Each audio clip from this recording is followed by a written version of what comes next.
السلام علیکم and good morning. صبح پاکستان میں خوش آمدید. میں ہوں آپ کے ساتھ محمد شعیب. مسکرا اس لیے رہا ہوں کہ ہمارا جوان واپس آ گیا ہے.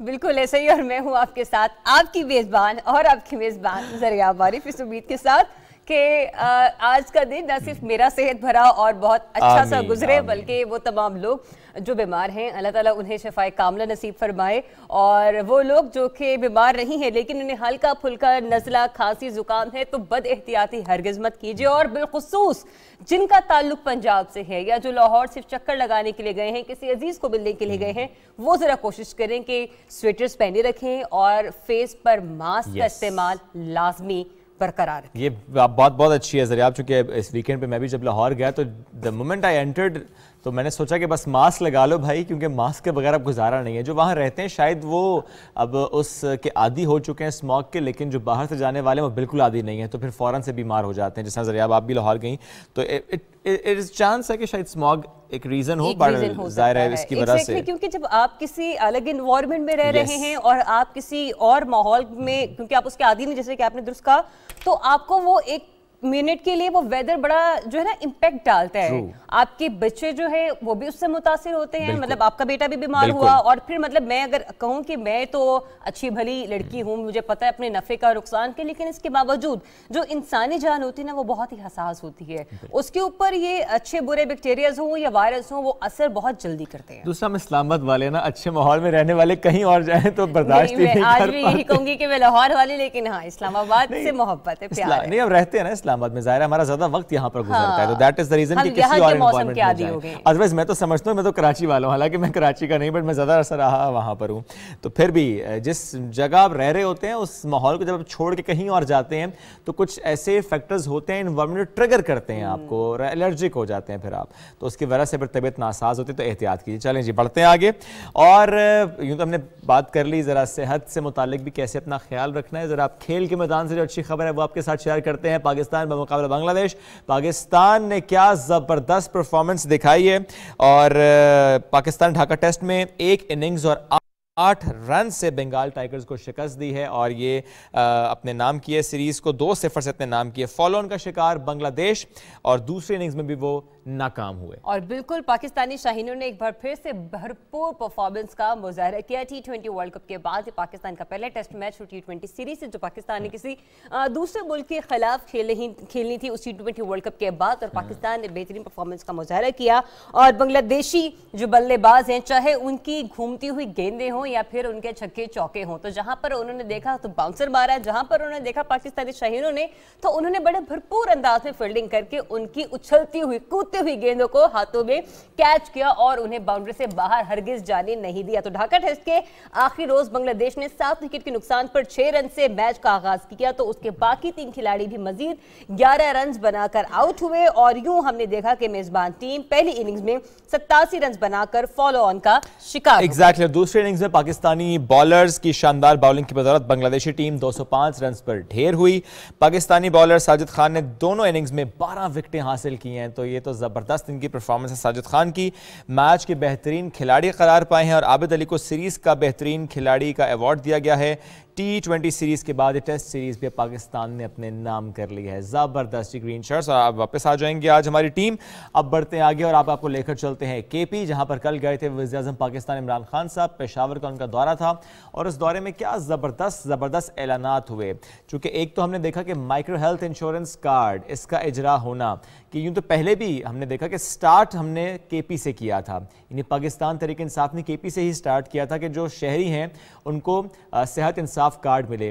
کیونکہ پہلے کیا ہوتا تھا, گھر کا کوئی فرد اگر بیمار ہو جائے اور آپ کے جو مالی معاملات ہیں وہ اس قدر کمزور ہوں کہ آپ کو اجازت نہ دیں کہ آپ پرائیویٹ ہاسپٹل میں علاج کرا سکیں, پھر انسان سوچتا ہے گھر بیچوں یا زیور بیچوں, علاج تو کرانا ہے کسی کا. اب نہ گھر بیچنا ہے, نہ زیور بیچنا ہے, نہ اپنے گھر کا فرنیچر بیچنا ہے خدا نہ خواستہ.